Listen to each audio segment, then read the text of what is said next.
This is what Porsche is calling the all-new 968.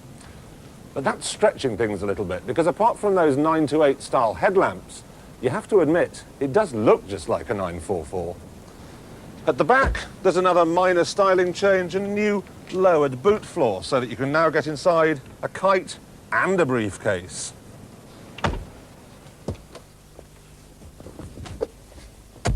Inside, it's pretty much identical to the old 944, still beautifully made and still completely under-equipped. The most exciting gizmo I've got in here is the heated rear window.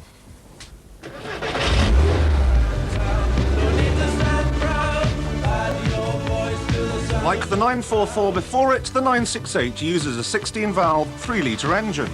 But now it has much trickery in the camshaft department. So much, in fact, that it's the most powerful engine of its type in the world.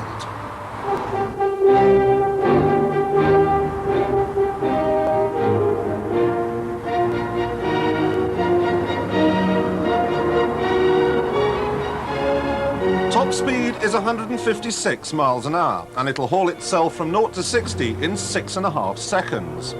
But thanks to the new 6-speed gearbox, it will do, get this, more than 30 mpg. More amazing still, Porsche say that in a smoggy city like Los Angeles or Athens, the fumes coming out of the exhaust are actually cleaner than the air going in through the engine. Yes, and I'm a hobgoblin. Now, in the days of the old 944, people wanting to get on the Porsche ladder could choose between the soggy S2 or the hard-charging turbo.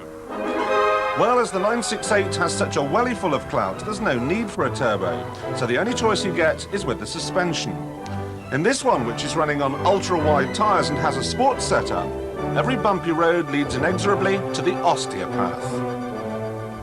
The joy of a car like this is that it combines Wagnerian Germanic build quality with more practicality than you might think.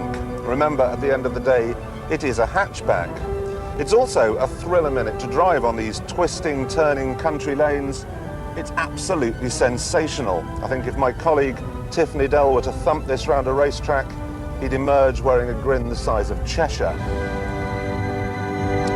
Now, the old 944 Turbo was always regarded as one of the world's best handling cars, and I have a sneaking suspicion that this new 968 is even better. But all the qualities that make it such a superb racer make it a complete pain in the neck for normal drivers like myself. Not only is the ride horrid, but the tyres rumble like distant thunder and indulge in the dangerous practice of following the camber of the road, no matter what the driver does with the wheel. It's absolutely fine for the enthusiast, but for everyone else, it misses the mark by about 76 miles. The standard suspension is far, far better, but as we've come to expect from Porsche, neither is going to be what you'd call a bargain. I have it on very good authority that when this car is launched in May, it's going to cost £40,000. Now, last week I drove it in a back-to-back test with a Nissan 300 ZX. I'll admit the Nissan was less well engineered, but it was faster, it was more striking to look at, and it was every bit as well made.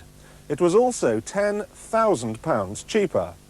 So I'm afraid as far as the 968 is concerned, it's thank you, but no thank you.